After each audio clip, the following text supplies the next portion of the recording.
നമുക്കിന്ന് ധ്യാനത്തിനായിട്ട് എടുക്കാം. കാൺമീൻ, നാം ദൈവമക്കൾ എന്ന് വിളിക്കപ്പെടുവാൻ പിതാവ് നമുക്ക് എത്ര വലിയ സ്നേഹം നൽകിയിരിക്കുന്നു. അങ്ങനെ തന്നെ നാം ആകും. ലോകം അവനെ അറിഞ്ഞിട്ടില്ലായക കൊണ്ട് നമ്മെയും അറിയുന്നില്ല. പ്രിയമുള്ളവരെ, നാം ഇപ്പോൾ ദൈവമക്കൾ ആകുന്നു. നാം ഇന്നതാകും എന്ന് ഇതുവരെ പ്രത്യക്ഷമായില്ല. അവൻ പ്രത്യക്ഷനാകുമ്പോൾ നാം അവനെ താൻ ഇരിക്കും പോലെ തന്നെ കാണുന്നതാകൊണ്ട് അവനോട് സദൃശന്മാരാകും. പ്രാർത്ഥിക്കാം. കരുണയുള്ള കർത്താവേ, ഞങ്ങൾക്ക് ഒരുമിച്ച് ഇന്ന് ഈ ഓഡിറ്റോറിയത്തിൽ കൂടുവാൻ ഞങ്ങളോട് കർത്താവ് കരുണ ചെയ്തതിനാൽ സ്തോത്രം. ഞങ്ങൾക്ക് ആരോഗ്യത്തോടെ ഉണരുവാനും പരസഹായം കൂടാതെ ഇവിടെ വരാനും കർത്താവ് ഞങ്ങൾക്ക് ആരോഗ്യം തന്നു. ഞങ്ങളുടെ കണ്ണുകൾ കാണുന്നതിനാൽ ഞങ്ങൾ അങ്ങേക്ക് സ്തോത്രം ചെയ്യും. ഞങ്ങളുടെ ചെവികൾ കേൾക്കുന്നതിനാൽ അങ്ങേ ഞങ്ങൾ സ്തുതിക്കുന്നു. കർത്താവെ, ഓർമ്മശക്തിയൊക്കെ പോകാതെ ഇന്നുവരെയും ഞങ്ങളെ നിർത്തിയതിനാൽ ഞങ്ങൾ സ്തോത്രം ചെയ്യുന്നു. പിതാവേ, ഈ രാജ്യത്ത് ഇങ്ങനൊരു അനുഗ്രഹിക്കപ്പെട്ട ആത്മീയ കൂട്ടായ്മ വീണ്ടും ദൈവം തന്നതിനാൽ സ്തോത്രം ചെയ്യുന്നു. ദൈവത്തിനെ ധ്യാനിക്കുവാനായിട്ട് ഈ രാവിലെ ഞങ്ങൾ തിരുസന്നിധിയിൽ വന്നിരിക്കുന്നു. കർത്താവ് ഞങ്ങളോട് കരുണ ചെയ്യണമേ. ഞങ്ങൾ ഗ്രഹിക്കണമെന്ന് കർത്താവ് ആഗ്രഹിക്കുന്നത് ഗ്രഹിപ്പാനായിട്ട് ഞങ്ങളെ സമർപ്പിക്കുന്നു. യേശുവിന്റെ നാമത്തിൽ തന്നെ. എല്ലാ പ്രിയപ്പെട്ടവർക്കും വന്ദനം. വളരെ ചുരുങ്ങിയ മിനിറ്റുകൾ നമ്മുടെ മുമ്പിലുള്ളത് മുഖവുരകൾ പറയുന്നതിന് ഉപയോഗിക്കുന്നത് ശരിയല്ലല്ലോ. അതുകൊണ്ട് വചനത്തിലേക്ക് പോകുന്നു. ദൈവമക്കളുടെ പദവിയും ഉത്തരവാദിത്വം. ഈ സന്ദേശം ഈ രാജ്യത്ത് 10-40 പേരടങ്ങിയ ഒരു മീറ്റിംഗിൽ ഞാൻ ഒരു പ്രാവശ്യം പറഞ്ഞിട്ടുണ്ട്. അതിൽ പങ്കെടുത്തവർ കുറച്ചുപേർ മാത്രമേ ഇതിൽ കാണുകയുള്ളൂ. കാണുകയും നാം ദൈവമക്കൾ എന്ന് വിളിക്കപ്പെടുവാൻ പിതാവ് നമുക്ക് എത്ര വലിയ സ്നേഹം നൽകിയിരിക്കും. അങ്ങനെ തന്നെ നാം ആകുന്നു. ലോകം അവനെ അറിഞ്ഞിട്ടില്ലായതുകൊണ്ട് നമ്മെയും അറിയുന്നില്ല. യോഹന്നാന്റെ ലേഖനത്തിൽ ഏറ്റവും കൂടുതൽ ഉപയോഗിച്ചിരിക്കുന്ന വാക്ക് സ്നേഹമാണെന്നാണ് ഞാൻ ധരിച്ചിരുന്നത്. അങ്ങനെ എവിടെയോ വായിച്ചിട്ടുണ്ട്. എന്നാൽ എന്റെ ബൈബിളിൽ ഞാൻ എണ്ണി നോക്കിയപ്പോൾ അതിനേക്കാൾ കൂടുതൽ അറിയുക എന്ന വാക്കാണ്. 34 പ്രാവശ്യം ആ വാക്ക് ഞാൻ കണ്ടു. അപ്പൊ ദൈവമക്കൾ പലതും അറിയാം എന്ന് പറയുന്നവരാണ്. അങ്ങനെ പറയാൻ കാരണം താരതമ്യം ചെയ്തു നോക്കുന്നത് കൊണ്ടാണ്. യാക്കോബക്കാരെക്കാൾ ആത്മീയ കാര്യങ്ങളിൽ അറിവുണ്ട്.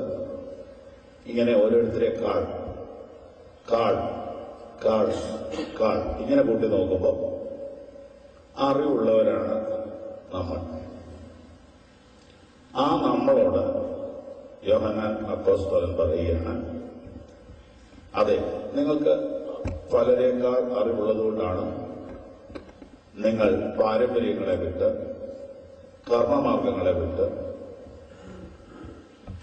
ദുരുപദേശങ്ങളെ വിട്ട് വേർപെട്ട് ദൈവമക്കളായി തീരുവാൻ കാരണമായത്. ആകയാൽ നിങ്ങൾ അറിവുള്ളവരാണ്. എന്നാൽ നിങ്ങൾ ഇനിയും അറിയേണ്ടതുപോലെ പല കാര്യങ്ങളും അറിയാനുണ്ട് എന്ന് അപ്പോസ്തലന്മാർ നമ്മോട് പറയുന്നു. പൗലോസ് കൂടെ ഉപയോഗിക്കുന്ന ഒരു വാക്കാണ്, നിങ്ങൾ അറിയാതിരിക്കരുതെന്ന് ഞാൻ ആഗ്രഹിക്കുന്നു. ജയകരമായ ക്രിസ്ത്യൻ ജീവിതത്തെക്കുറിച്ച് ശക്തമായി പഠിപ്പിക്കുന്ന റോമാലേഖനം 6-ാം അധ്യായത്തിൽ അറിയുക അറിയുക അറിയുക എന്ന് 6 പ്രാവശ്യം എന്തോ പറഞ്ഞിട്ടുണ്ട്. എന്താണ് ഈ ദൈവദാസന്മാർ ഉദ്ദേശിക്കുന്നത്? ഇവരുദ്ദേശിക്കുന്നത് ഈ വിഷയത്തിൽ നമ്മൾ പറയുകയും വീട്ടിൽ എഴുതി ഒട്ടിക്കുകയും പ്രസംഗിക്കുകയൊക്കെ ചെയ്യുന്ന കാര്യം, അതിനെക്കുറിച്ച് നമുക്കൊരു അവയർനെസ് ഉണ്ടോ എന്നാണ് ഈ ദൈവദാസന്മാർ ചോദിക്കുന്ന ചോദ്യം. ഇത് അങ്ങനെ തന്നെ നീ വിശ്വസിക്കുന്നുണ്ടോ? അങ്ങനെ തന്നെ നീ അത് അറിയുന്നുണ്ടോ? പാപത്തെ ജയിച്ച് ഈ ഭൂമിയിൽ ജീവിക്കാനുള്ള മാർഗം നിങ്ങൾ പാപസംബന്ധമായി മരിച്ചിരിക്കുന്നു എന്നുള്ള അറിവാണ്, അവയർനെസ്സാണ്. അപ്പൊ ആ വിധത്തിൽ യോഹന്നാൻ തന്റെ ലേഖനത്തിന്, കുഞ്ഞു ലേഖനം, ഒരു 2 പേജിലുള്ള ലേഖനത്തിനകത്ത് 34 പ്രാവശ്യം അറിയുക, അറിയുക, അറിയുക, അറിയുക, അറിയുക, അറിഞ്ഞിരിക്കുന്നു, അറിഞ്ഞിരിക്കുന്നു, അറിഞ്ഞിരിക്കുന്നു എന്ന് പറഞ്ഞെങ്കിൽ വളരെ സിമ്പിളായിട്ട് നമ്മൾ രാവിലെ ഒരു സത്യം സമ്മതിക്കണം. നാം അറിയേണ്ടതുപോലെ പലതും അറിഞ്ഞിട്ടില്ല. ഈ അറിവെന്ന് പറയുന്നത് തലയിൽ ഉണ്ടാകുന്ന ഒരു അറിവല്ല, ഹൃദയത്തിൽ ഉണ്ടാകേണ്ട ഒരു അംഗീകാരമാണ്. അറിയുന്ന എല്ലാ കാര്യവും നമ്മൾ അംഗീകരിക്കുന്നില്ല. അപ്പോൾ അറിയുക എന്ന് ബൈബിൾ ഉദ്ദേശിക്കുന്നത് ഒരു വിദ്യാഭ്യാസത്തെ കുറിച്ചല്ല, പ്രത്യേക ഒരു അവബോധത്തെക്കുറിച്ചാണ്, ഒരു ഉൾക്കാഴ്ചയെക്കുറിച്ചാണ്, ഒരു സമർപ്പണത്തെക്കുറിച്ചാണ്, ഒരു ബോധ്യത്തെക്കുറിച്ചാണ്. പൗലോസ് ഇങ്ങനെ പറയുന്നു, ഞാൻ ആരെ വിശ്വസിച്ചിരിക്കുന്നു എന്ന് ഞാൻ അറിയുന്നു. അതൊരു വിദ്യാഭ്യാസപരമായ വാക്കല്ല, അത് തന്റെ ഉള്ളിലത്തെ ഒരു ബോധ്യമാണ്. ഞാൻ ആരെ വിശ്വസിച്ചിരിക്കുന്നത് ഞാൻ അറിയുന്നു. ബൈബിളിലെ വാക്യങ്ങൾ കാണാപ്പാടം പഠിച്ച് പറഞ്ഞാൽ സമ്മാനം കിട്ടുമായിരുന്ന പ്രായത്തിൽ സൺഡേ സ്കൂളിലും PYPയിലും BBSലും സമ്മാനത്തിന് വേണ്ടി അന്ന് പഠിച്ച പല വാക്യങ്ങളും ഇന്നാണ് അർത്ഥം മനസ്സിലായത്. അന്ന് കാണാപ്പാടം പഠിച്ച പല വാക്യങ്ങളുടെ അർത്ഥം അന്നറിയില്ലായിരുന്നു. അന്ന് മത്സരത്തിൽ ജയിക്കാൻ വേണ്ടിയാ പഠിച്ചത്. അതിൽപ്പെട്ട ഒരു വാക്യമാണ് കാണിയെന്ന ദൈവമക്കൾ എന്ന് വിളിക്കപ്പെടുക. എന്താ കാണിയെന്ന് പറഞ്ഞാലെന്ന് പോലും അറിയാതെയാണ് അത് പറഞ്ഞുകൊണ്ടിരുന്നത്. അപ്പൊ ഈ കാര്യങ്ങളെക്കുറിച്ചുള്ളൊരു പഠനമോ ഒരു ഒരു ഒരു പരിചയമോ അല്ല പ്രത്യേകത.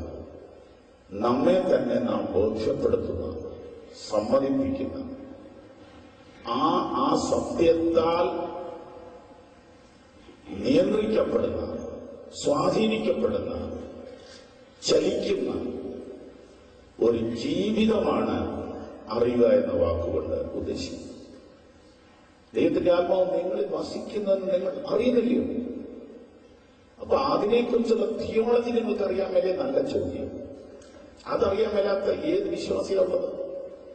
ദൈവം കെട്ടിടത്തിലല്ല വസിക്കുന്നത്, ദൈവം ഹൃദയത്തിലാണ് വസിക്കുന്നതെന്ന് സമുദായക്കാരോട് പറയാൻ സ്പെഷ്യലൈസ് ചെയ്തവരാണ് നമ്മൾ. പക്ഷേ അത് നീ പറയുമ്പോഴും നീ അതറിയുന്നുണ്ടോ? ആ ബോധ്യം നിന്നെ നിയന്ത്രിക്കുന്നുണ്ടോ? ദൈവം കെട്ടിടത്തിലല്ല എന്റെ ഉള്ളിലാണ് വസിക്കുന്നത് എന്ന് ഒരു അവിശ്വാസിയോട് പറയാനുള്ള അറിവ് നിനക്കുണ്ടെങ്കിലും ആ അറിവ് നിന്നെ സ്വാധീനിക്കുന്നുണ്ടോ? ആ അറിവ് നിന്നെ ഭയപ്പെടുത്തുന്നുണ്ടോ? ആ അറിവ് നിന്നെ കൺട്രോൾ ചെയ്യുന്നുണ്ടോ എന്നതാണ് ദൈവദാസന്മാർ നമ്മൾ ചോദിക്കുന്ന ചോദ്യം. അതെ, ഇവിടെ ഇതാ പറയുന്നു, ലോകം യേശുവിനെ അറിഞ്ഞിട്ടില്ലാത്തതുകൊണ്ട് നമ്മളെ അറിയുന്നില്ല. പക്ഷെ നമ്മൾ അറിയണം, നമ്മൾ ദൈവമക്കളാണ്. ലോകം അവനെ അറിഞ്ഞിട്ടില്ലാത്തതുകൊണ്ട് നിങ്ങളെ അറിയുന്നില്ല, പക്ഷെ നിങ്ങൾ നിങ്ങളെ അറിഞ്ഞിരിക്കണം. അതാണ് ഈ വാക്യത്തിന്റെ അർത്ഥം. കാരണം നാം ദൈവമക്കൾ എന്ന് വിളിക്കപ്പെടുവാൻ പിതാവ് നമുക്ക് എത്ര വലിയ സ്നേഹം നൽകിയിരിക്കും. ലോകം അവനെ അറിഞ്ഞിട്ടില്ലാത്തതുകൊണ്ട് നിങ്ങളെ അറിയുന്നില്ല. ലോകം 2 കാര്യം അറിയുന്നില്ല: യേശുവിനെ അറിയുന്നില്ല, യേശുവിന്റെ മക്കളെ അറിയുന്നില്ല. അറിയുന്നില്ലെന്ന് പറഞ്ഞാൽ ഇങ്ങനെ ഒരു കൂട്ടർ ലോകത്തിൽ ഉണ്ടെന്ന് അറിയുന്നില്ലെന്നല്ല. അവരിങ്ങനെ വേർപെട്ട് നടക്കുന്നവരാണ്, ആഭരണം ഇടാത്തവരാണ്, കൈകൊട്ടുന്നവരാണ് എന്നൊക്കെ അറിയുന്നില്ലെന്നല്ല പറഞ്ഞത്. അവരെ ഭരിക്കുന്ന ശക്തി ഏതാണെന്നും അവരെ സ്വാധീനിച്ചിരിക്കുന്ന ഘടകം എന്താണെന്നും അവരെ ഇങ്ങനെ ആക്കി തീർത്തത് ആരാണെന്നും ലോകത്തിന് അറിയില്ല. ലോകം എന്തെങ്കിലും ചെയ്യുന്നെങ്കിൽ അതിന് ലൗകിക നേട്ടങ്ങളുടെ അടിസ്ഥാനത്തിലാണ് ചെയ്യുന്നത്. എന്നാൽ വിശ്വാസികൾ എന്തെങ്കിലും ചെയ്യുന്നത് ലൗകിക നേട്ടം കൊണ്ടല്ല, അദൃശ്യമായ എന്തോ കാര്യം അവരെ സ്വാധീനിച്ചതുകൊണ്ടാണ് അവർ ഈ വേഷം കെട്ടൊക്കെ നടത്തിയത്. ലോകം അവരെ അറിഞ്ഞില്ല. തച്ചന്റെ മകനായ യേശു ജനിച്ചെന്നറിഞ്ഞില്ലെന്നല്ല, യേശു എന്തിനു വേണ്ടി ലോകത്തിൽ വന്നു, എന്താണ് യേശുവിനെ ബാധിച്ചിരിക്കുന്ന ശക്തി അല്ലെങ്കിൽ അടിസ്ഥാന കാരണം എന്നവർക്കറിയും. ഇതുപോലെ തന്നെ ദൈവമക്കളെ എന്താണ് സ്വാധീനിച്ചിരിക്കുന്നത്, അവർ എന്തിനു വേണ്ടി നിലകൊള്ളുന്നു, എന്താണ് അവരെ ഡ്രൈവ് ചെയ്യുന്നത് എന്നറിയില്ല. എന്നാൽ നിങ്ങളത് അറിഞ്ഞിരിക്കണം, നാം ഇപ്പോൾ ദൈവമക്കളാകുന്നു. ഈ കാര്യം നാം അറിഞ്ഞിരിക്കണം. നാം ഇപ്പോൾ ദൈവമക്കളാകുന്നു. നാം ഇന്നതാകുമെന്ന് ഇതൊരു പ്രത്യക്ഷമായി. ദൈവമക്കൾ ആകുക എന്നത് പിന്നീട് എന്തോ ആകാനുള്ളതിന്റെ അഡ്വാൻസ് മാത്രമാണ്. ഇപ്പോൾ ദൈവമക്കൾ ആയവർ ആ ആകൽ പ്രക്രിയ തുടങ്ങിയതേ ഉള്ളൂ. നാം ഇന്നത് ആകുമെന്ന് ഇതുവരെ പ്രത്യക്ഷമായിട്ടില്ല. അപ്പോ ഒരു ചേഞ്ചാണ് നമ്മെ ദൈവമക്കളാക്കിയത്. ഈ ചേഞ്ച് തുടർന്നുകൊണ്ടേയിരുന്ന് ഒരു വലിയ ചേഞ്ചിൽ ചെന്ന് അവസാനിക്കുമെന്നാണ് ഇതിന്റെ സൂചന. വിശദീകരിക്കാം. നാം ഇപ്പോൾ ദൈവമക്കളായി എന്ന് പറയുമ്പോൾ വീണ്ടും ജനനം, രക്ഷ, വിശ്വാസ ഏറ്റുപറയൽ എല്ലാം അതിനകത്ത് വന്നു. 2 കൊരിന്ത്യർ 5:17 ഒരുത്തൻ ക്രിസ്തുവിലായ അവൻ പുതിയ സൃഷ്ടി ആകുന്നു. അതിനുശേഷം ഓരോ ദിവസവും നാം രൂപാന്തരപ്പെട്ടുകൊണ്ടിരിക്കണമെന്ന് റോമർ 12:1 നാം വായിക്കുന്നു. മനസ്സ് പുതുക്കി രൂപാന്തരപ്പെടുകയും അങ്ങനെ ഒരു സുപ്രഭാതത്തിൽ സുവിശേഷത്താൽ രൂപാന്തരം ഭവിച്ച നമ്മൾ ദിനംതോറും രൂപാന്തരപ്പെടുമെങ്കിൽ പെട്ടെന്ന് കണ്ണിമയ്ക്കുന്നതിനിടയിലുള്ള ഒരു രൂപാന്തരവും നമുക്ക് വന്ന് ഭവിക്കും. നാം ദൈവമക്കൾ ആയത് മറ്റെന്തോ ആകാനുള്ളതിന്റെ അഡ്വാൻസ് മാത്രമാണ്, തുടക്കം മാത്രമാണ്. നാം ഇന്നതാകുമെന്ന് ഇതുവരെ പ്രത്യക്ഷമായിട്ടില്ല. അപ്പോൾ ദൈവമക്കളായത് ദൈവപുത്രനോട് തുല്യരാകുവാനത്രേ. നാം അവനെ താനിരിക്കും പോലെ തന്നെ കാണുന്നതാകൊണ്ട് അവനോട് സദൃശ്യന്മാരാണ്. ആ വളർച്ചയിലേക്കും ആ പൂർത്തീകരണത്തിലേക്കും എത്താൻ വേണ്ടിയാണ് നാം ഇപ്പോൾ ദൈവമക്കൾ ആയത്. എന്തിനു വേണ്ടി നാം രക്ഷിക്കപ്പെട്ടു, എങ്ങനെ രക്ഷിക്കപ്പെട്ടു എന്നീ ഉത്തരവാദിത്വ ബോധത്തെ ഉണർത്തുന്ന ശക്തമായ ഒരു പാരഗ്രാഫാണ് 1 യോഹന്നാൻ 3:1 മുതൽ 12 വരെ പറഞ്ഞിരിക്കുന്നത്.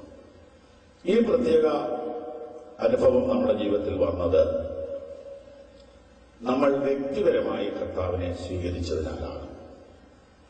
ഒരു പെന്തിക്കോസ്തുകാരന്റെ മകനായിട്ട് ജനിച്ചതുകൊണ്ടോ മകളായിട്ട് ജനിച്ചതുകൊണ്ടോ അല്ല. വ്യക്തിപരമായി കർത്താവുമായുള്ള ഒരു ബന്ധത്തിലൂടെ, ഒരു സമർപ്പണത്തിലൂടെയാണ് നാം ഈ പ്രത്യേക അനുഭവത്തിലേക്ക് വന്നത്. ആ ഒരു തീരുമാനമെടുത്തപ്പോൾ അതിനെക്കുറിച്ച് 5:1 വായിക്കുന്നു. 1 യോഹന്നാൻ 5:1 യേശുവിനെ ക്രിസ്തു എന്ന് വിശ്വസിക്കുന്നവനെല്ലാം ദൈവത്തിൽ നിന്ന് ജനിച്ചിരിക്കുന്നു. 10 പ്രാവശ്യമാണ് വാക്യം വായിച്ചു നോക്കണം. എന്താ പറഞ്ഞിരിക്കുന്നത്? വളരെ ചെറിയൊരു കാര്യം ചെയ്തപ്പോൾ വളരെ വലിയൊരു കാര്യം നടന്നു. 2 രൂപയുടെ സ്റ്റാമ്പ് ഒട്ടിച്ച ഒരു ലെറ്റർ എറണാകുളത്തെ റോഡ് സൈഡിൽ ഇരിക്കുന്ന ഒരു ചുമന്ന പെട്ടിയിലോട്ട് ഇടുമ്പോൾ എനിക്ക് മുടക്ക് 2 രൂപയാണ്. ആ കത്ത് 5 ദിവസം കൊണ്ട് ഡൽഹിയിലെത്തും. എത്ര കിലോമീറ്റർ ആ കത്ത് യാത്ര ചെയ്തു. ആ കത്ത് ഞാൻ ഡൽഹിയിൽ കൊണ്ടു കൊടുക്കുകയാണെങ്കിൽ എനിക്ക് എത്ര രൂപ ചെലവ് വരും? വളരെ ചെറിയൊരു കാര്യം ചെയ്തപ്പോൾ വളരെ ഒരു കാര്യം സംഭവിക്കും. ഒരു ഉദാഹരണം പറഞ്ഞിട്ടുണ്ട്. ഭൂമിയിലെ ഒരു ഉദാഹരണം കൊണ്ടും വിശദീകരിക്കാൻ മേലാത്തൊരു കാര്യമാണ് 1 യോഹന്നാൻ 5:1. യേശുവിനെ ക്രിസ്തു എന്ന് വിശ്വസിച്ചപ്പോൾ എനിക്ക് മുടക്ക് വളരെ ചെറുതാണ്. പക്ഷെ ഞാൻ ദൈവത്തിൽ നിന്ന് ജനിച്ചു. വളരെ ചെറിയ മുടക്കേ ഉള്ളൂ എന്ന കാരണത്താൽ ഇതിന്റെ വലിപ്പം അറിയാതെ പോകാൻ സാധ്യതയുണ്ട്. ഒന്നുകൂടെ പറയാം. നമുക്കൊരു സാധനത്തിന് വില തോന്നണമെങ്കിൽ നമ്മൾ വില കൊടുത്ത് മേടിച്ചതായിരിക്കും. നമ്മൾ വില കൊടുത്ത് മേടിച്ചതാണെങ്കിൽ നമുക്കതിനോടൊരു സ്നേഹവും അതിനോടൊരു ഭയങ്കര ഉത്തരവാദിത്വം ഉണ്ടായിരിക്കും. പക്ഷെ വെറുതെ കിട്ടിയതാകുമ്പോൾ ആ കിട്ടുന്ന ഒരാഴ്ചത്തേക്ക് ഒരു ശ്രദ്ധ കാണും. അത് കഴിയുമ്പോൾ അതിനോടുള്ള ശ്രദ്ധ കുറഞ്ഞു. ഈ ഭൂമിയിൽ ഒരു മനുഷ്യൻ ലഭിക്കാവുന്നതിലേക്കും വലിയ പദവിയാണ് 1 യോഹന്നാൻ 5:1, 3:1. പക്ഷെ അതിനവന് മുടക്കിയത് ഒരു ഗ്രാജുവേറ്റ് ആകാൻ ഒരാൾ മുടക്കുന്നത് എത്രയോ വലിയ തുകയാണ്. ഒരാൾ PG ഡിഗ്രി എടുക്കാൻ എത്ര വലിയ തുകയാണ് മുടക്കുന്നത്. എന്നാൽ ദൈവമകനാകാൻ അവനൊന്നും മുടക്കിയിട്ടില്ല. ഈ ഭൂമിയിൽ വെച്ച് ഒരായുസ് മുഴുവനും കൊണ്ട് നേടാൻ പറ്റാത്ത കാര്യം ഒരു ലളിതമായ വിശ്വാസ ഏറ്റുപറച്ചിലൂടെ സംഭവിച്ചു. യേശുവിനെ ക്രിസ്തു എന്ന് വിശ്വസിക്കുന്നവരെല്ലാം ദൈവത്തിൽ നിന്ന് ജനിക്കും. വളരെ ചെറിയൊരു മുടക്കിലൂടെ വളരെ വലുതെന്ന് പറഞ്ഞാൽ ഭൂമിയിൽ ഒരു ഭാഷ കൊണ്ട് വിശദീകരിക്കാൻ പറ്റാത്ത ഒരു വലിയ പദവിയിലേക്ക് ഒരു ചെറിയ വിശ്വാസത്താൽ ഞാൻ നിങ്ങൾ പ്രവേശിക്കുന്നു. അതുകൊണ്ട് തന്നെ അതിന്റെ വില പലപ്പോഴും അറിയാതെ പോകുന്നു. എന്തുകൊണ്ടാണ് അങ്ങനെ വരുന്നത്? ദൈവം മനുഷ്യന്റെ അവസ്ഥ അറിയുന്നു. നാം പൊടിയുന്നവനോ ഇത്രയും വലിയ പദവി ഒരാൾക്ക് ലഭിക്കാൻ ദൈവം ഒരു വില വെച്ചാൽ ആ വില കൊടുക്കാൻ മനുഷ്യന് കഴിയാത്തതുകൊണ്ട് ദൈവം അത് ഫ്രീ ആക്കിയത്. ലോകത്തിലുള്ള വില കൂടിയതെല്ലാം ദൈവം ഫ്രീ ആയിട്ടാണ്. ഇന്നലെ രാത്രിയിൽ നാം സുഖമായി ഉറങ്ങാൻ കാരണം ഓക്സിജൻ സുലഭമായിട്ട് കിട്ടിയതുകൊണ്ട്. അതിലൊരു ചെറിയ ഷോർട്ടേജ് ഈ സ്റ്റേറ്റിൽ വന്നിരുന്നെങ്കിൽ നമ്മൾ ആരും രാവിലെ എഴുന്നേൽക്കുന്നില്ല. അതേക്കുറിച്ച് നമ്മൾ ചിന്തിക്കുന്ന പോലുമില്ല. അങ്ങനെ ദൈവം സൗജന്യമായി തരുന്ന 1000 ആനുകൂല്യങ്ങൾ കൊണ്ടാണ് നാം ഇന്ന് രാവിലെ എഴുന്നേറ്റ് നിൽക്കുന്നത്. പിന്നെ നാം വില കൊടുത്തു എന്ന് പറയുന്നത് വളരെ ചെറിയ കാര്യങ്ങൾക്ക് വേണ്ടി മാത്രമാണ്. ആകയാൽ വളരെ ചെറിയ മുടക്കിലൂടെ വളരെ വലിയ പദവിയിലേക്ക് ഞാൻ നിങ്ങളും എത്തി എന്ന് പറയുമ്പോൾ അത് വിലക്കുറവായതുകൊണ്ടല്ല ദൈവം അങ്ങനെ തരുന്നത്, വില കൂടുതലായതുകൊണ്ടാണ്. മനുഷ്യന് വാങ്ങാൻ പറ്റാത്തത് കൊണ്ടാണ് ദൈവം അങ്ങനെ ചെയ്യുന്നത്. അങ്ങനെ നാം ഒരു സമർപ്പണവും ഒരു തീരുമാനം എടുക്കുമ്പോൾ നാം ദൈവമക്കളായിത്തീരും. ഇന്ന് രാവിലെ ഈ ഒരു തീരുമാനം, ഈ ഒരു സമർപ്പണം ജീവിതത്തിൽ വ്യക്തിപരമായി എടുത്തിട്ടില്ലാത്ത ഒരാളെങ്കിലും സന്ദർഭവശാൽ ഈ മീറ്റിംഗിൽ വന്നിട്ടുണ്ടെങ്കിൽ ഒരു ഗുഡ് ന്യൂസ് നിങ്ങളോട് പറയാം. നിങ്ങൾക്ക് ഈ ആഴ്ച ഇത്രയും കുറഞ്ഞ ചെലവിൽ ഇത്രയും വലിയ നേട്ടമുണ്ടാക്കാവുന്ന ഒരു പദ്ധതിയും ഇന്ന് വരെ ആരും കണ്ടുപിടിച്ചിട്ടില്ല. യേശുവിനെ രക്ഷകനും കർത്താവുമായി ഹൃദയത്തിൽ സ്വീകരിക്കുമ്പോൾ നിങ്ങൾക്ക് ദൈവമക്കളായി തീരാം. അങ്ങനെ നാം ദൈവമക്കളായി തീരുമ്പോൾ നടക്കുന്ന കാര്യം ഒന്ന്, എന്റെ പിതാവ് മാറുന്നു. 2, എന്റെ കുടുംബം മാറുന്നു. ദൈവത്തിന്റെ അപ്പനാകുന്നു, ഞാൻ ദൈവ കുടുംബത്തിലെ അംഗമാകുന്നു. മൂന്നാമത്തെ കാര്യം, എന്റെ പ്രദേശമാകുന്നു.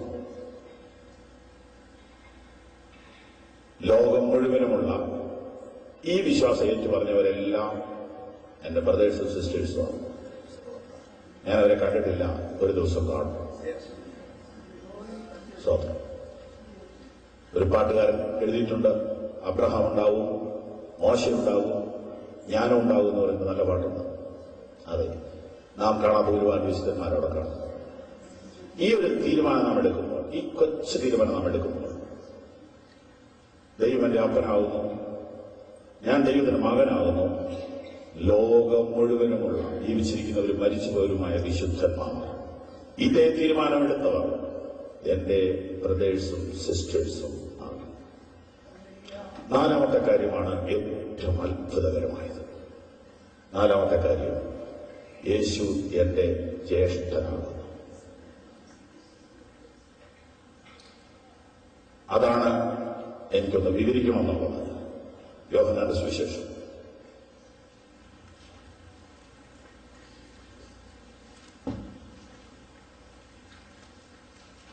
20-ാം അധ്യായം.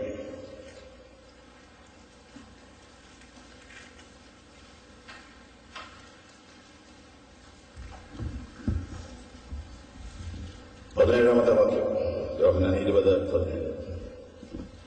യേശു അവളോട് എന്നെ തുടരുത്, ഞാൻ ഇതുവരെ പിതാവിന്റെ അടുക്കൽ കയറിപ്പോയില്ല. എങ്കിലും നീ എന്റെ സഹോദരന്മാരുടെ അടുക്കൽ ചെന്ന് എന്റെ പിതാവും നിങ്ങളുടെ പിതാവും എന്റെ ദൈവം നിങ്ങളുടെ ദൈവമായവന്റെ അടുക്കൽ ഞാൻ കയറിപ്പോകുന്നു എന്ന് അവരോട് പറയുക എന്ന് പറഞ്ഞു. കർത്താവിന്റെ ശിഷ്യന്മാരെ കർത്താവ് ഇവിടെ സഹോദരന്മാരെന്ന് വിളിക്കുകയാണ്. എങ്കിലും നീ എന്റെ സഹോദരന്മാരുടെ അടുക്കൽ ചെന്ന്. 3 വേദഭാഗങ്ങളിലാണ് ഈ മർമ്മം നമുക്ക് പഠിക്കാൻ കിടക്കുന്നത്. അടുത്ത വേദഭാഗം എബ്രായ ലേഖനത്തിലാണ്. 2:11. വിശുദ്ധീകരിക്കുന്നവനും വിശുദ്ധീകരിക്കപ്പെടുന്നവർക്കുമെല്ലാം ഒരുവനല്ലോ പിതാവ്. വിശുദ്ധീകരിക്കുന്നവൻ യേശു കർത്താവ്, വിശുദ്ധീകരിക്കപ്പെടുന്നവർ നമ്മൾ, പിതാവായത്. വിശുദ്ധീകരിക്കുന്നവനും വിശുദ്ധീകരിക്കപ്പെടുന്നവർക്കും ഒരുവനല്ലോ പിതാവ്. അക്കാരണത്താൽ അവൻ അവരെ സഹോദരന്മാരെന്ന് വിളിക്കാൻ എത്തിച്ചില്ല.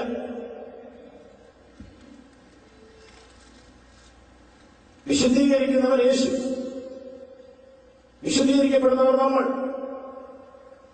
യേശുവിന്റെ പിതാവ് യേശുവിനാൽ വിശുദ്ധീകരിക്കപ്പെട്ടവരുടെയും കൂടെ പിതാവാകുന്നു എന്ന കാര്യം നമുക്കറിയില്ലെങ്കിൽ യേശുവിനറിയാം. അതുകൊണ്ട് യേശു അവരെ സഹോദരന്മാരെന്ന് വിളിക്കാൻ ലജ്ജിച്ചില്ല. ലജ്ജിക്കുന്നില്ല എന്ന വാക്ക് വളരെ ശ്രദ്ധിക്കേണ്ടതാണ്. യേശുവിന് ലജ്ജിക്കാൻ സാധ്യതയുണ്ട്, എന്നാൽ യേശു ലജ്ജിക്കുന്നില്ല. നമ്മുടെ സ്വഭാവം വെച്ചാണെങ്കിൽ നമ്മളെ സഹോദരന്മാരെന്ന് വിളിക്കാൻ കർത്താവ് ലജ്ജയുണ്ട്. നമ്മുടെ സ്വഭാവം വെച്ചിട്ടല്ല, യേശുവിൽ കൂടെ നമുക്ക് ലഭിക്കുന്ന പദവി ഓർത്തിട്ട് കർത്താവ് നമ്മെ സഹോദരന്മാരെന്ന് വിളിക്കാൻ ലജ്ജിക്കുന്നില്ല. നമ്മുടെ പ്രശ്നം ലജ്ജയല്ല, നമ്മുടെ പ്രശ്നം ഭയമാണ്. യേശുവിന്റെ പ്രശ്നം ലജ്ജയല്ല. നമുക്ക് യേശുവിനെ സഹോദരൻ വിളിക്കാനുള്ള ഗട്സില്ല. എന്നാൽ യേശുവിന്റെ പ്രശ്നം ഗട്സല്ല, യേശുവിന്റെ പ്രശ്നം ലജ്ജയാണ്. അത് ഹേതുവായി അതിന്റെ വേദശാസ്ത്രപരമായ ആത്മീയമായ പദവിയുടെ വലിപ്പം കർത്താവിന് അറിയാവുന്നതുകൊണ്ട് കർത്താവ് സഹോദരന്മാരെ വിളിക്കുക. അക്കാര്യം ഇവിടെ നാം കാണുന്നു. യോഹന്നാൻ 20:17. യേശു അവരോട് എന്നെ തുടരുത്, ഞാൻ ഇതുവരെ പിതാവിന്റെ അടുത്ത് പോയിട്ടില്ല. എങ്കിൽ നീ എന്റെ സഹോദരന്മാരുടെ അടുക്കൽ ചെന്ന് ഈ മെസ്സേജ് പറയണം. എന്തുകൊണ്ട് അവരെന്റെ സഹോദരന്മാരായി എന്ന് അവിടെ പറയുന്നത് ശ്രദ്ധിച്ചാൽ കാണാം. ഈ കാര്യങ്ങളൊന്നും മനസ്സിലാക്കാൻ നമുക്ക് സെമിനാരിന്റെ ആവശ്യമില്ല. ചടങ്ങായിട്ട് വായിക്കാതെ ഗ്രഹിക്കാൻ വേണ്ടി വായിച്ചാൽ മതി. നീ എന്റെ സഹോദരന്മാരുടെ അടുക്കൽ ചെന്ന് എന്റെ പിതാവും നിങ്ങളുടെ പിതാവും, എന്റെ പിതാവ് ഇന്നു മുതൽ നിങ്ങളുടെ പിതാവാണ്, എന്റെ ദൈവവും നിങ്ങളുടെ ദൈവവും. എന്റെ പിതാവിനെ ഞാൻ ഇന്നൊരു ദൈവം എന്ന് വിളിച്ചിട്ടില്ല, പിതാവെന്നെ വിളിച്ചിട്ടുള്ളൂ. അതായത് ഞാനിപ്പോൾ കഴിഞ്ഞ മിനിറ്റിൽ അവനെ ദൈവമെന്ന് വിളിച്ചു. നമുക്കറിയാം എവിടെ വെച്ചാണ്, കുരിശേ വെച്ച്. നമുക്ക് വേണ്ടി അവൻ പാപമാക്കപ്പെട്ടപ്പോൾ അവൻ വിളിച്ചു എന്റെ ദൈവമേ. അത് പാപിയുടെ വിളിയാണ്.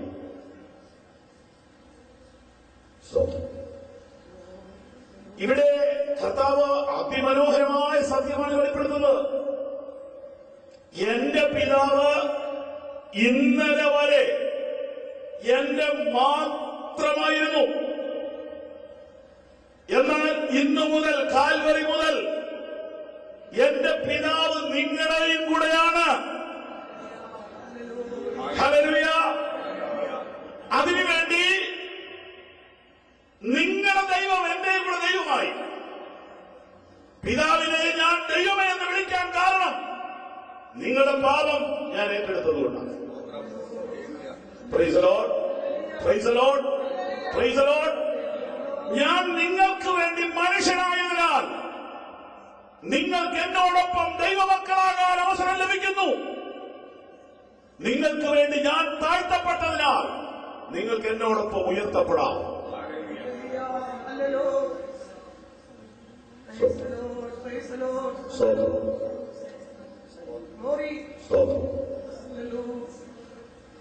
എന്റെ പിതാവ് ഇനി മുതൽ നിങ്ങളുടെ പിതാവാണ്.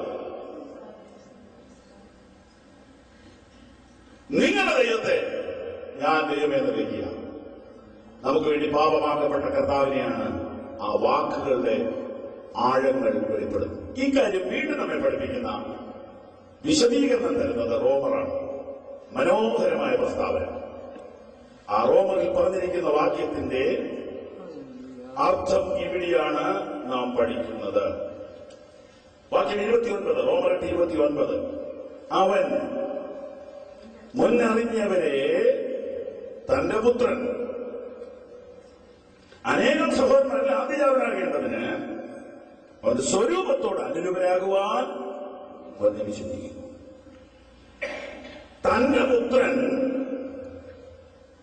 അനേകം സഹോദരന്മാരിൽ ആദ്യജാതൻ ആകേണ്ടതിന് അവൻ ചിലരെ മുന്നറിഞ്ഞ് മുൻനിയമിച്ചു. അത് നമ്മുടെ കാര്യമാണ്.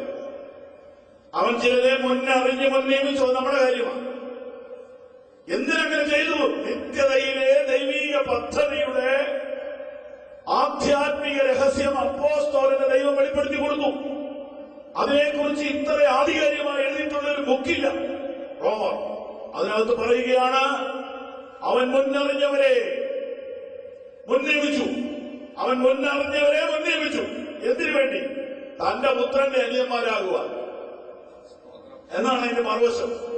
തന്റെ ഏകപുത്രന്റെ അനുജന്മാരാകുവാൻ, അനുജത്തിമാരാകുവാൻ. തന്റെ പുത്രൻ അനേക സഹോദരന്മാരിൽ ആദ്യജാതനാകേണ്ടതിന്. യോഹന്നാൻ 1:18, യോഹന്നാൻ 3:16.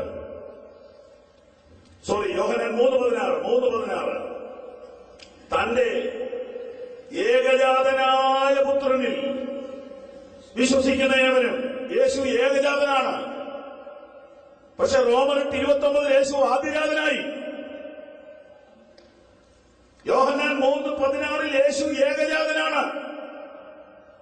റോമർ 29 യേശു ആദ്യജാതനായി. അതിന്റെ അർത്ഥം ആ വീട്ടിൽ വേറെ മക്കളുണ്ടായി. Price the lord. ഞാൻ ന്യൂയോർക്കിൽ ഒരു വീട്ടിൽ പോയി. അപ്പൊ പാസ്റ്ററോട് പറഞ്ഞു, അവിടെ ന്യൂ ബോൺ ബേബിയുണ്ട്, അതിനെ കൂടി ഒന്ന് കണ്ട് പ്രാർത്ഥിക്കാൻ നമ്മൾ പോകണം. ഓ ശരി. ഞാൻ ആ വീട്ടിൽ ചെന്നു. അപ്പൊ ഈ കൊച്ചിന്റെ ഡാഡി ഒരു കൊച്ചിനെ കൈ പിടിച്ചിട്ടുണ്ട്. അപ്പൊ എനിക്ക് മനസ്സിലായി ഇത് ന്യൂ ബോൺ അല്ല. അപ്പൊ ഇതിന്റെ താഴത്തേതാണ് ന്യൂ ബോൺ. ഈ കയ്യിലിരിക്കുന്നത് ഭയങ്കര വൈരാഗ്യത്തിലാണ് മുഖം ഇരിക്കുന്നത്. അപ്പൊ ഈ പാസ്റ്റർ പറഞ്ഞു, എന്താ ഇവർക്ക് പറ്റിയത്? ഇവിടെ ഞാൻ വന്ന അവിടെ ചിരിച്ചോട് ഓടി വരുന്നതാണല്ലോ. ഈ സകല അഭ്യാസമായിട്ട് ആ കൊച്ചൊന്ന് ചിരിക്കണ്ടേ? എനിക്ക് കാര്യം മനസ്സിലായി. ഇവിടെ ഇപ്പൊ ഒരു അനിയൻ വേണോന്നാ ചോദ്യം. ഇവിടെ ഇനി ഒരു അനിയൻ വേണോ?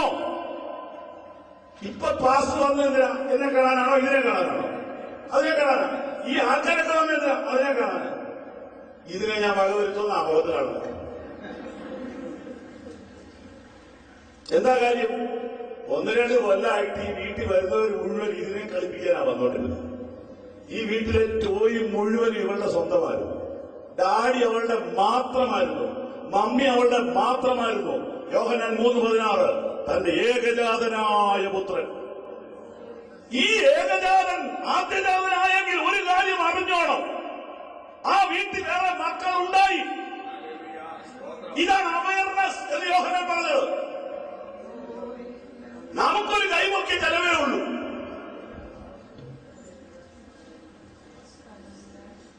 യേശു കർത്താവ് ആദ്യജാതൻ എന്ന നിലയിലേക്ക് താണു. തന്റെ പുത്രൻ അനേകം സഹോദരന്മാരിൽ ആദ്യജാതനായിട്ടുണ്ട്.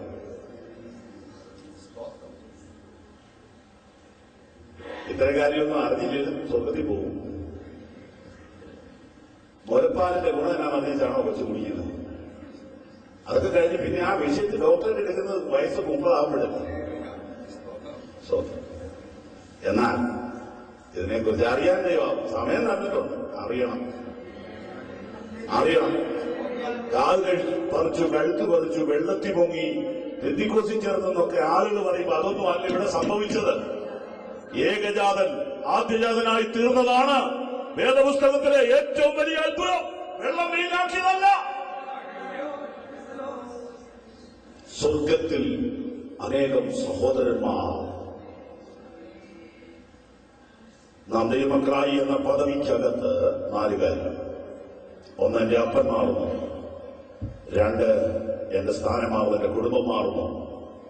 3, ഭൂമിയിലുള്ളവരെല്ലാം എന്റെ സഹോദരന്മാരാകുന്നു. ലോകം മുഴുവനും എനിക്ക് ബന്ധങ്ങൾ ഉണ്ടാകുന്നു. ഭൂമി മുഴുവനും, ലോകം മുഴുവനും റിലേഷനുള്ള ഒറ്റ ജാതി ഭൂമിയിലുള്ളൂ, അത് വിശ്വാസികളാണ്. ഭൂലോകം മുഴുവൻ റിലേഷനുള്ള ഒറ്റ ജാതിയ ഭൂമിയിലുള്ളൂ, അത് വിശ്വാസികളാണ്. ആ റിലേഷൻ ഇച്ചിരി ഒന്ന് വ്യാപിപ്പിക്കാനായി ഈ മീറ്റിംഗ് ഒക്കെ നടത്തുന്നത്. ഈ സെമിനാറിന്റെ എല്ലാം ഉദ്ദേശം, ഉഗാണ്ടയിലും നിനക്ക് സ്വന്തക്കാരുണ്ട്, പാകിസ്ഥാനിലും നിനക്ക് റിലേറ്റീവ്സ് ഉണ്ട്, ജാർഖണ്ഡിലുണ്ട്, ഒറീസയിലുണ്ട്. ലോകം മുഴുവനുള്ള വീണ്ടും ജനിച്ചവർ എന്റെ ബ്രദേഴ്സ് സിസ്റ്റേഴ്സ്. 4ാമത്തെ കാര്യം, യേശു കർത്താവ് എന്റെ ജ്യേഷ്ഠനായി മാറുന്നു. ഇതാ പദവി. ഇത്രയും കാര്യം ഗ്രഹിച്ചിട്ട് വേണം യോഹന്നാൻ 3:1 വായിക്കാൻ. നാം ദൈവമക്കളെന്ന് വിളിക്കപ്പെടുവാൻ പിതാവ് നമുക്ക് വലിയ സ്നേഹം. ഓക്കെ, ഞാൻ 2ാം ഭാഗം വേഗം പറയാം. പദവി വലുതാണെങ്കിൽ ഉത്തരവാദിത്വം വലുതാണ്. ഒരു അധ്യാപകൻ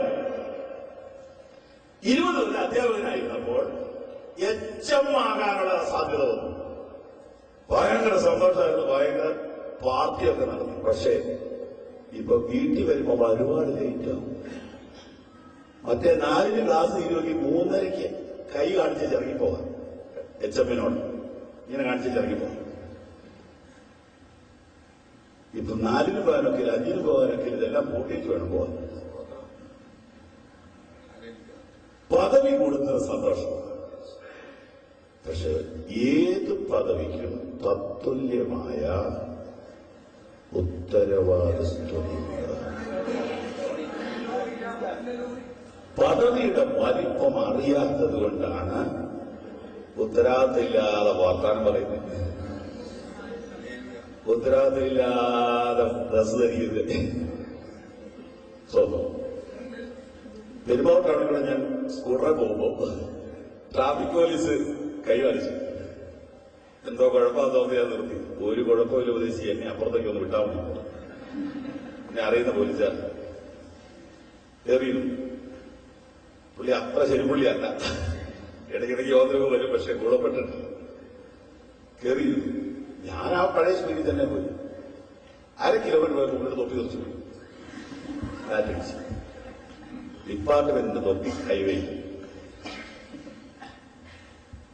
യോ സാറേ ഉദ്ദേശിക്കുന്നുണ്ടോ എന്ന് പറഞ്ഞത് ഉത്തരാത്തില്ലാതെ ഉൾപ്പെടുന്ന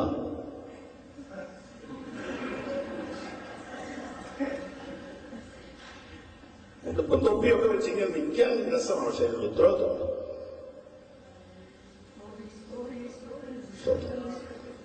പദവിയെക്കുറിച്ച് ബോധ്യമില്ലെങ്കിൽ ഉത്തരവാദിത്വങ്ങൾ മറന്നുപോകും. ആനെ നെറ്റിപ്പട്ടം കെട്ടിച്ച് ബെഞ്ചാമരം പിടിച്ച് വരുന്ന വരവ് കണ്ട ഈ രാജ്യം ഭരിക്കുന്ന പുള്ളിയാ തോന്നും. പക്ഷെ ഇടയ്ക്ക് പഴത്തിൽ കൊടുക്കുന്നുണ്ട്. ഇടയ്ക്ക് പാളയംകോടൻ വാഴയുടെ കാളാമണ്ണം കണ്ട എടുക്കും. അത് ഈ ബെഞ്ചാമരച്ച കഴിയുമ്പോൾ നമുക്ക് പോയി നമുക്ക് നമ്മുടെ കാര്യം നോക്കണം.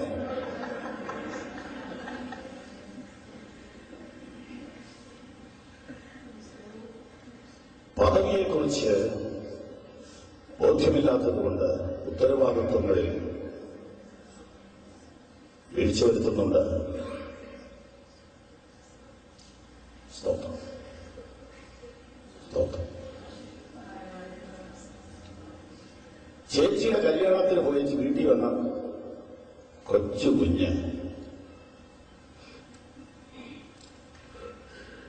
വീട്ടിൽ കിടന്ന വെള്ളം ഉണ്ടാക്കി എനിക്ക് കല്യാണം കഴിക്കണം, എനിക്കിപ്പോ കല്യാണം കഴിക്കണം.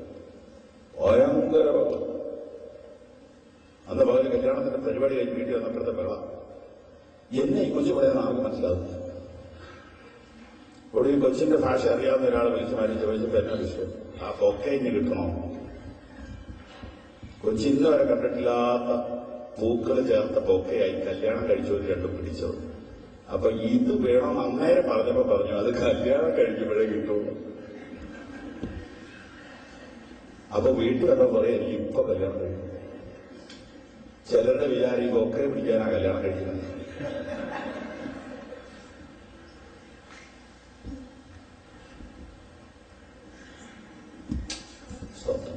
പദവി കിട്ടാൻ വേണ്ടി എന്തല്ലോ എത്തപ്പാണ് ഒരു ബൊക്കെ കിട്ടാൻ വേണ്ടിയിട്ട്.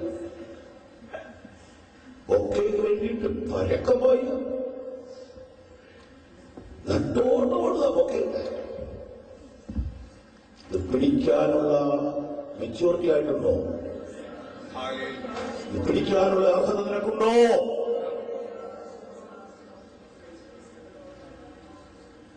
ഇപ്പൊ ഇഷ്ടംപോലെ ബൊക്കെ കിട്ടാനും ഉണ്ടാകുന്ന വേറൊരു രസം. ശ്രമിക്കണം. വില കുറച്ചിരിക്കുക ബൊക്കയ്ക്ക്. കേൾപ്പാൻ ചെവിയുള്ളവർ കേൾക്കട്ടെ.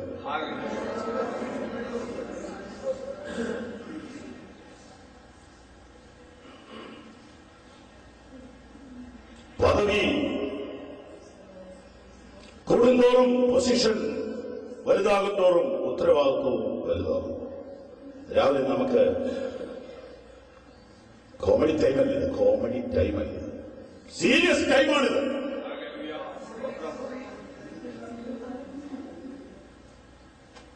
കർത്താവേ, ഈ പദവി നീ എനിക്ക് തന്നല്ലോ. ഇത്ര മഹത്വമുള്ള പദവിയെ ഈ പുഴുക്കൾക്കരുളാൻ, ഇത്ര മഹത്വമുള്ള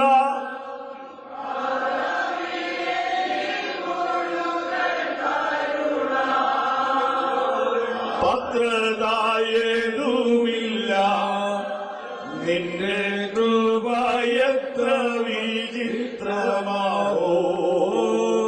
പാത്രതായതുമില്ല നിന്റെ കൃപ എത്ര വിചിത്രമാവോ. ആത്മാർത്ഥതയോടുകൂടെ ആ വരികളൊന്ന് ഓർത്തു നോക്കി. നമ്മുടെ പഴയ പാട്ടൊക്കെ എന്നാ സൂപ്പർ പാട്ടാണ്. ഓ, അതിന്റെ വരികൾ 1000 കൊല്ലം പാടിയാലും അതിന്റെ കളർ മങ്ങത്തില്ല. ഇത്ര മഹത്വമുള്ള പദവിയെ ഈ പുഴുക്കൾക്കരുളാൻ, ഇത്ര മഹത്വമുള്ള പദവിയെ ഈ പുഴുക്കൾക്കരുളാൻ.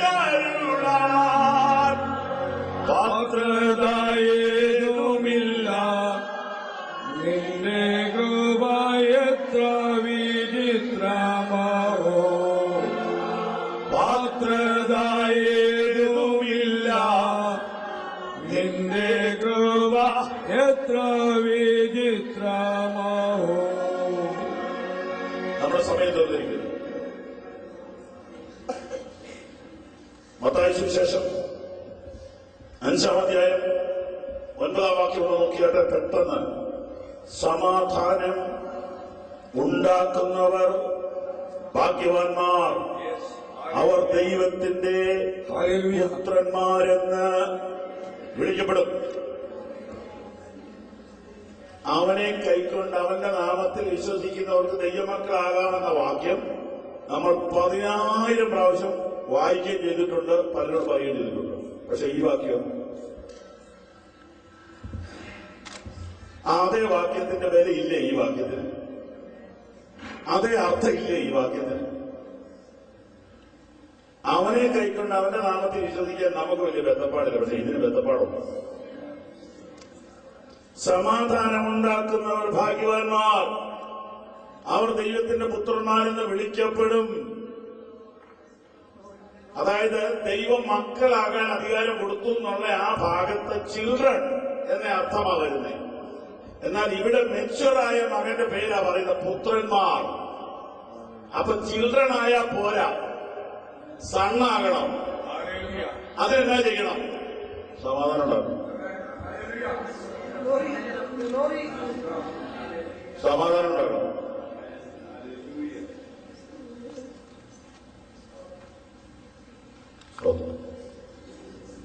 അതിനെക്കുറിച്ച് വ്യാഖ്യാനിക്കേണ്ട നമുക്കറിയാം.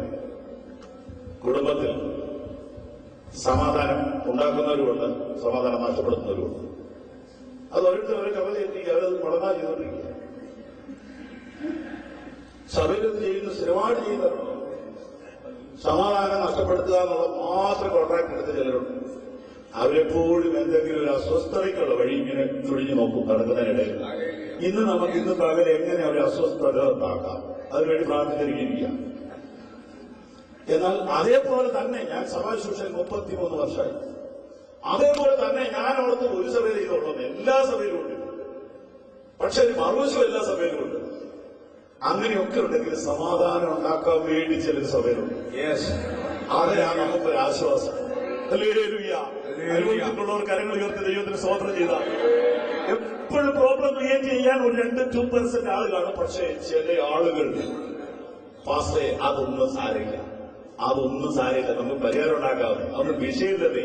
അതായത് സ്വയം ഉയരാതെ, സ്വന്തം പേര് വെളിപ്പെടുത്താൻ ആഗ്രഹിക്കാതെ, ദൈവസഭയ്ക്ക് സമാധാനം ഉണ്ടാകണമെന്ന് ആഗ്രഹിക്കുന്ന ഒരു കൂട്ടം ആളുകൾ എല്ലാ സഭയിലുമുണ്ട്. അതുകൊണ്ടാണ് ഇങ്ങനെയെങ്കിലും ഇത് മുന്നോട്ട് പോകണം.